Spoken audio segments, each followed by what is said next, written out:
Hello friend, breaking good news চ্যানেলে আপনাদের সকলকে স্বাগত জানাই। আজ আমরা যিশুর নির্যাতনের বিষয়ে বা গুড ফ্রাইডের বিষয় নিয়ে আলোচনা করব বা শিখব।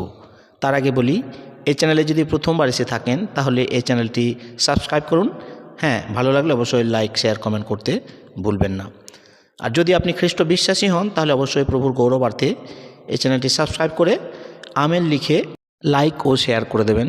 চলুন সরাসরি আজকের বিষয়ে যাওয়া যাক। আজকে যে শাস্ত্র পাঠ নেওয়া হয়েছে সেটা হচ্ছে যোহন লিখিত সুসমাচার, তার 3 অধ্যায় 16 এবং 17 পদ। সেখানে এরূপ লেখা রয়েছে, কারণ ঈশ্বর জগৎকে এমন প্রেম করিলেন যে আপনার একজাত পুত্রকে দান করিলেন, যেন যে কেহ তাহাতে বিশ্বাস করে সে বিনষ্ট না হয় কিন্তু অনন্ত জীবন পায়। কেননা ঈশ্বর জগতের বিচার করিতে পুত্রকে জগতে প্রেরণ করেন নাই, কিন্তু জগৎ যেন তাহার দ্বারা পরিত্রাণ পায়। যেভাবে আমি আগে বললাম, আজ আমরা গুড ফ্রাইডের বিষয় নিয়ে আলোচনা করব। ঈশ্বর সমগ্র জগতের সৃষ্টিকর্তা। এই পার্থিব জগতে যা কিছু দেখতে পাই সবই ঈশ্বর স্বয়ং স্বইচ্ছায় বানিয়েছেন এবং নিজ প্রতিমূর্তিতে তিনি মানুষকে নির্মাণ করেছেন। এই মানুষ ঈশ্বরের সহচার্যে বাস করত। সেখানে ছিল না কোনো দ্বন্দ্ব, ছিল না কোনো ব্যথা, ছিল না কোনো রাগ, ছিল না কোনো মৃত্যু। সেই ঈশ্বরের সাহচর্য হলো ক্ষুণ্ণ, কারণ তারা ঈশ্বরের অবাধ্য হলো, পাপ করল। পাপের কারণে মানুষ বিতাড়িত হলো এদন উদ্যান থেকে, কারণ তারা যে পাপে লিপ্ত হয়েছিল সেই পাপ মানুষকে ঈশ্বর থেকে একটু একটু করে দূরে নিয়ে যেতে লাগলো। একদিন অবশেষে ঈশ্বর থেকে হারিয়ে গেল, তার সৃষ্টিকর্তা ঈশ্বরকে হারিয়ে ফেলল। বিভিন্ন পথ অবলম্বন করে ঈশ্বরকে পাওয়ার চেষ্টা করছিল অবশ্যই, কিন্তু যে পথ তারা অবলম্বন করেছিল সেগুলি ছিল সব ভুল পথ। সেই পথে ঈশ্বর সাড়া দেয়নি। পুরাতন নিয়মে মানুষ নিজের পাপের জন্য মেষ বলি দিয়ে সেই রক্ত দিয়ে নিজের পাপ ধৌত হয়েছে বলে মনে করত। কিন্তু আদৌ কি সম্ভব মেষের রক্ত দিয়ে মানুষের পাপ ধুয়ে ফেলা? ঈশ্বরের সর্বশ্রেষ্ঠ প্রিয় সৃষ্টি মানুষ, আর এই মানুষ নষ্ট হয়ে যাক, ঈশ্বরের এটা ইচ্ছা নয়। কারণ ঈশ্বর যে তার নিজের মতো করে বানিয়েছেন মানুষকে, তার প্রিয় মানুষকে রক্ষা করার জন্য, মুক্তি দেওয়ার জন্য তার প্রিয় পুত্রকে মানব বেশে ধরার ধুলিতে প্রেরণ করলেন। যিশু অন্য কোনো কারণে এই ধরায় আসেননি। তিনি এসেছেন যেন পাপী মানুষ পরিত্রাণ পায়। সেই পাপী মানুষের পরিত্রাণের জন্য নীরবে নিজেকে ক্রুশ কাঠে উৎসর্গ করলেন, যা আমাদের জন্য গুড ফ্রাইডে, উত্তম শুক্রবার। যিশু ছিলেন মানব জাতির পরিত্রাতা। মানব জাতির পরিত্রাণের জন্য মানবরূপে ধরায় এলেও সেই পরিত্রাণকে আজও অনেকে জানতে অজান্তে অবহেলা করে চলেছে। পবিত্র শাস্ত্র বাইবেল বলে, রক্তসেচন ব্যতি রেখে পাপ মোচন হয় না। সেই পাপ মোচন করার জন্য পবিত্র রক্তসেচন করলেন। তিনি ঈশ্বর প্রেরিত নির্দোষ নিষ্কলঙ্ক মেষশাবক রূপে তার আগমন। তিনি জন্মেছিলেন এই মহামরণকে বরণ করার জন্যই। ক্রুশ বেদিতে পাপী মানুষের মুক্তির মূল্যরূপে রক্তদান, তার চেয়ে যোগ্যতম ব্যক্তি কখনো আসেনি, আসবে না কোনো দিন। পাপীর পরিত্রাতা রূপে তাকে হতে হবে পাপস্বরূপ, অর্থাৎ পাপ বহনকারী মেষশাবকের ন্যায়। পাপের স্থানে তাদের পরিবর্তে তাকে অভিশপ্ত ক্রুশ বেদিতে হত হতে হবে, বইতে হবে রক্ত। মৃত্যুর গভীর যন্ত্রণার প্রমাণ সুস্পষ্ট হয়ে উঠেছে। রক্তের মধ্যেই শরীরের প্রাণ থাকে। সেই রক্ত ঘনীভূত হয়ে বড় বড় ফোঁটা হয়ে যিশুর শরীর থেকে ঝরে পড়ছে। মর্মান্তিক যন্ত্রণায় তার প্রাণ বের হয়ে যেতে চায়, কিন্তু এখানে নয়, কালবেরির যোগ্য বেদিতেই তাকে সব রক্তসেচন করতে হবে। পিতা, যদি তোমার ইচ্ছা হয়, এই পানপাত্র আমার হতে দূরে করো। এই চরম অপমানজনক মৃত্যু ছাড়া কি পাপী মানুষের মুক্তির আর কোনো উপায় নেই? কিন্তু পরক্ষণে আবার বললেন, পিতা, তোমার ইচ্ছাই পূর্ণ হোক। পিতার দেওয়া যাতনার পানপাত্র স্বেচ্ছায় তুলে নিলেন। যিশু আহার নিদ্রা ত্যাগ করে যাদের সেবায় তিনি সর্বদা ব্যস্ত থাকতেন, যাদের শিক্ষা দিলেন, প্রাণ দিয়ে ভালোবাসতেন, যারা জেরুসালেমে প্রবেশ করার সময় হোসান্না হোসান্না করে আকাশ বাতাস মুখরিত করেছিলেন, তারাই আজ খ্রিস্টের বিরোধী আন্দোলনে সামিল হয়েছে। মনে করুন সেই গেতসেমানির কথা। যিশু বলেছিলেন, জেগে থাকো ও প্রার্থনা করো। যিশু বলেছেন, আমরা যেন সর্বদা সজাগ ও সতর্ক ও প্রার্থনায় রত থাকি। যদি অবহেলা করি তাহলে আমাদের হৃদয়ে যে খ্রিস্টের অমৃত উপদেশ ও যিশুর অতুলনীয় প্রেম ধূর্ত শয়তান হরণ করে নিতে পারে। গেতসেমানির ভয়ঙ্কর পরীক্ষা যিশু জয় করেছেন প্রার্থনার মাধ্যমে, কিন্তু ওদিকে শিষ্যরা নিশ্চিন্তে ঘুমোচ্ছেন। যিশু মর্মাহত, কারণ সময় যে সন্নিকট। যিহুদা ইস্করিয়তীয় ও তার সঙ্গে যিহুদি ধর্মযাজকেরা এগিয়ে আসছে খ্রিস্ট যিশুকে বন্দি করবে বলে। সেই যিহুদা যিশুকে সম্বোধন করে যিশুর কাছে গিয়ে চুম্বন করল। এই চুম্বন খ্রিস্ট যিশুকে ভালোবাসার চুম্বন ছিল না, এই চুম্বন ছিল বিশ্বাসঘাতকতার চুম্বন। এই চুম্বন ছিল দস্যুদের হাতে তুলে দেওয়ার চুম্বন। আজও অনেক খ্রিস্টীয় অনুসারীরা মুখে মিষ্টতা দেখায়, যিহুদার মতো অভিনয় করে চলেছে, কিন্তু যিহুদা রেখে গেছেন এর মর্মান্তিক পরিণাম, আত্মহত্যার এক জ্বলন্ত দৃষ্টান্ত। অনেকে যিহুদাকে যারা বিশ্বাসঘাতকতা কালপুরুষ বলে, তারা কি নিজেদের দোষ স্বীকার করতে প্রস্তুত? অনুতাপী মানুষ ক্ষমা পায়, কিন্তু যিহুদার মতো অনুশোচনাকারীরা নরকগামী হয়। পরিত্যক্ত শত্রুদের দ্বারা নির্দয়ভাবে লাঞ্ছিত, প্রহারিত শুরু হলো বর্ণনাতীত বর্বর নির্যাতন। কেউ মারে ঘুষি, কেউ মারে লাথি, কেউ চড়, কেউ বা দেয় তার অমল স্নিগ্ধ মুখে থুতু। রক্তাক্ত দেহ ক্রুশ কাষ্ঠ স্কন্ধে এগিয়ে চলেছে কোথায়? পিলাতের কাছে। পিলাতের বিচার স্থানের নাম গবত্থা। তিনি জীবিত মৃতদের বিচারকর্তা, একদিন যার সম্মুখে হবে বিরুদ্ধচারী ও অগ্রাহ্যকারীদের শেষ বিচার, যার চূড়ান্ত রায়ের ফলে তারা পাবে সমুচিত চরম দ্বন্দ্ব। আজ তারাই বিচার করছে।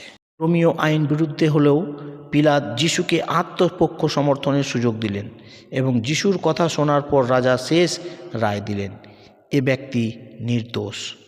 রাজা হেরোদও তার কোনো দোষ পায়নি। পিলাতের স্ত্রী তার স্বামীকে সতর্ক করে বলেছিলেন, এই ধার্মিকের প্রতি তুমি কিছু করো না। পিলাত বললেন, এই ব্যক্তি নির্দোষ। সঙ্গে সঙ্গে জনতা চিৎকার করে বলল, তবে আপনি সিজারের মিত্র নন।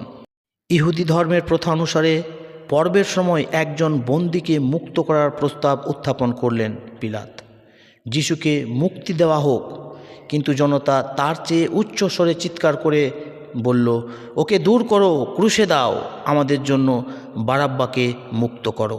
পিলাত সেই সময় অতিশয় নিরাশ ও হতবাক হলেন, কারণ এই লোকেরা ধর্মের নামে হয়ে ওঠে পাগল। তারা আজ কিনা একজন ধার্মিক ব্যক্তিকে অগ্রাহ্য করে একজন নরঘাতক পাপী দস্যুকে আলিঙ্গন করতে চায়। পিলাত বললেন, এই ধার্মিক ব্যক্তির সম্পর্কে রক্তপাতের সম্বন্ধে আমি নির্দোষ। পিলাত ভেবেছিলেন রক্তপ্লুত ক্ষতবিক্ষত খ্রিস্টকে দেখে জনতার প্রাণে দয়া হবে, তারা তাকে ছেড়ে দেবে, কিন্তু তার আশা পূর্ণ হলো না। লোকে দ্বিগুণ জোরে চিৎকার করে বলল, ওকে দূরে করো, ক্রুশে দাও। জেরুজালেমের নগরের কিছু দূরে কালবেরি পর্বতে মাথার খুলির ন্যায় একটি স্থান ছিল, যার ইব্রীয় নাম গলগাথা। সেই প্রকাশ্য পট্টভূমির উদ্দেশ্যে প্রেমের রাজা খ্রিস্টকে নিয়ে রওনা হলো এক রক্ত লোলুপ বিশাল জনতার শোভাযাত্রা। ক্রুশ কাষ্ঠকন্ধে প্রভু এগিয়ে চলেছেন ধীর পদক্ষেপে। তিনি ক্লান্ত, পরিশ্রান্ত। উত্তেজিত জনতার তাণ্ডব নৃত্যের মাঝে মাঝে এখনও সেই স্লোগান শোনা যাচ্ছে, দূর করো, ক্রুশে দাও এই ভণ্ডটাকে। 5 দিন পূর্বে জেরুজালেমের যাওয়ার মিছিলে সামিল হয়ে খ্রিস্টের জয়ধ্বনিতে মুখরিত হয়েছিল আকাশ বাতাস।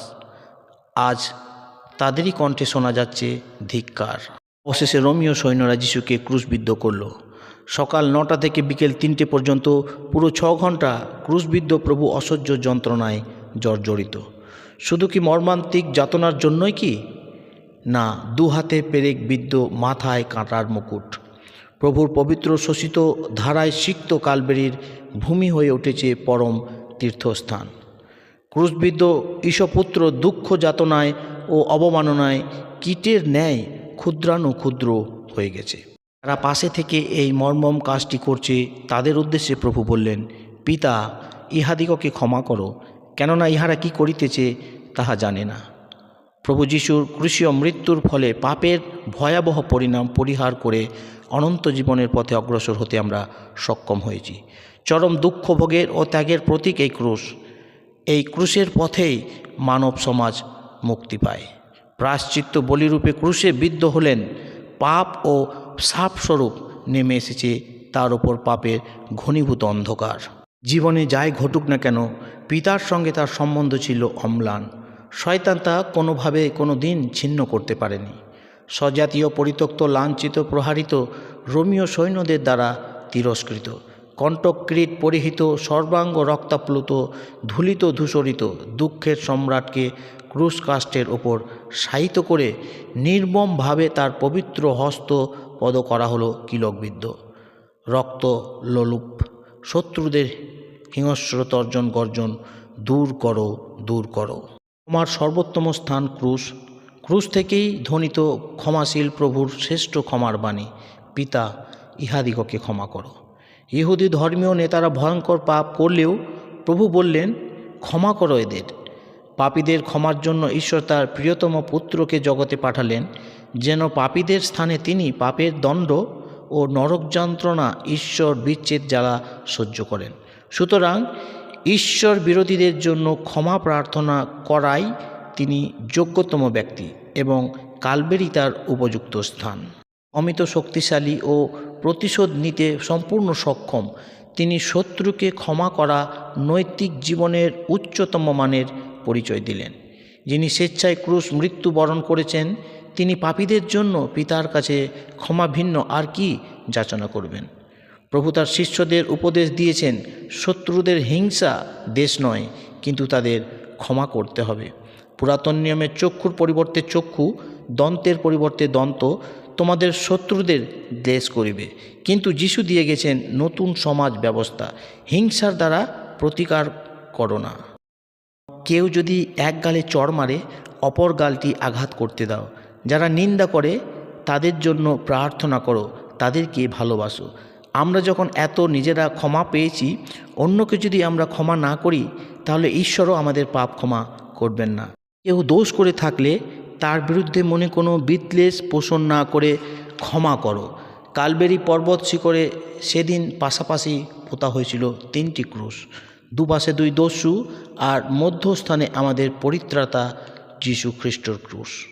মাঝখানে ক্রুশবিদ্ধ ব্যক্তিটি আমাদেরই লোক, আমাদেরই রাজা। সমস্ত অত্যাচার নীরবে নিঃশেষে সহ্য করছেন। কাঁটা দিয়ে তৈরি কাঁটার মুকুট মাথায়, কাঁটা দিয়ে তৈরি হলে কি হবে?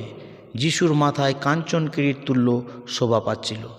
দস্যুদের মধ্যে একজন ঠিকই চিনতে পেরেছিলেন, যিশুকে বলেছিলেন, আপনার রাজ্যে আমাকে প্রজা করে নিন। এটা বলতেও তিনি দ্বিধাবোধ করেননি। এখন মাথায় কাঁটার মুকুট পরিহিত ত্রাণেশ্বর ক্রুশে পড়ে মস্তক রক্ষা করতেও অক্ষম, কারণ কাঁটার মুকুট, কাঁটাগুলি তীক্ষ্ণ এবং ক্রুশ কাষ্ঠে মাথা রাখা বড় ব্যথায় ও যন্ত্রণাদায়ক। পরিশ্রান্ত ক্ষতবিক্ষত মস্তক আর কতক্ষণ শূন্যে তুলে রাখা যায়? যিশু বললেন, আমার মাথা রাখার স্থান নেই। শিয়ালের গর্ত আছে, পাখিদের বাসা আছে, কিন্তু তার মাথা রাখার স্থান নেই। তার জন্মকালে পায়নি পান্থশালায় কোনো জায়গা, তার মৃত্যুকালে মাথা রাখার স্থান নেই। সেই দিন সকালে 2 জন দস্যুকেও ক্রুশবিদ্ধ করা হয়েছিল, একজন যিশুর ডান দিকে, আরেকজন যিশুর বাঁ দিকে। ক্রুশবিদ্ধ অপরাধীদের মধ্যে একজন যিশুকে ব্যঙ্গ করে বলল, হ্যাঁ গো, তুমি নাকি আমাদের উদ্ধারকর্তা খ্রিস্ট? বেশ, তাহলে এখন নিজেকে ক্রুশ থেকে উদ্ধার করে আমাদেরকেও উদ্ধার করো দেখি। এখনও সমাজে এমন যিশুকে ব্যঙ্গ করার মতো লোকের অভাব নেই। কিন্তু অপর দস্যুটি প্রতিবাদ করে উঠল, মরবার সময়ও তোমার অন্তরে ঈশ্বর ভয় বলে কি কিছু নেই? যে মন্দ কাজ আমরা করেছি তার জন্য আমরা মৃত্যুদণ্ড ভোগ করছি, কিন্তু এই লোক তো কোনো অন্যায় করেনি। তখন সে যিশুকে বলল, যিশু, আপনি যখন রাজা হয়ে আসবেন তখন আমার কথা একটু মনে রাখবেন। যিশু তাকে বললেন, আমি প্রতিশ্রুতি দিচ্ছি যে অদ্বৈ তুমি আমার সঙ্গে পরম দেশে উপস্থিত হইবে। অদ্বৈ, অদ্বৈ। শাস্ত্র বলে, যে কেহ প্রভুর নাম ডাকে সে উদ্ধার পায়। সেই দস্যু প্রভুকে স্বীকার করে তৎক্ষণাৎ স্বর্গে প্রবেশ করার অধিকার পেয়েছিল। কিন্তু অনেকে আছে যারা খ্রিস্টের সান্নিধ্যে বাস করেও, প্রভুর ভোজ গ্রহণ করেও জিহুদার মতো নরকে যাচ্ছে। গর্ভধারিণী স্নেহময়ী প্রতিপালনকারী মা ক্রুশের তলে দাঁড়িয়ে সচক্ষে দেখছেন এই নৃশংসক দৃশ্য। হে নারী, ওই দেখো তোমার পুত্র, ওই দেখো তোমার মাতা। পুত্রের নিদারুণ যন্ত্রণা উপলব্ধি করে অন্য যে কোনো মা হয়তো পাগল হয়ে যেতেন, কিন্তু তিনি দাঁড়িয়ে দেখছেন। আজ তিনি লোকের চোখে অতি অভাগিনী, যদিও নারীকুলে ধন্য বলে গণ্য হয়েছিলেন, কিন্তু আজ তিনি অভাগিনী। এইরূপ অবস্থা হলেও অনেকে ঈশ্বরকে দোষারোপ করতেন, কিন্তু তিনি ঈশ্বর নিন্দা বা কোনো অভিযোগ করেননি। আমাদের কার কখন মৃত্যুর ডাক আসবে তা আমরা কেউ জানি না। সেই সময় কি বলতে পারবো, পিতা তোমার হস্তে আমার আত্মা সমর্পণ করি। এই ছিল প্রভুর বাক্য। প্রভুর বাক্যটি যদি ভালো লেগে থাকে তাহলে অবশ্যই লাইক, শেয়ার, কমেন্ট করবেন। ঈশ্বর আপনাদের সহবর্তী হোক। ঈশ্বর আপনাদের সকলকে আশীর্বাদ করুক। সকলকে জয় যিশু।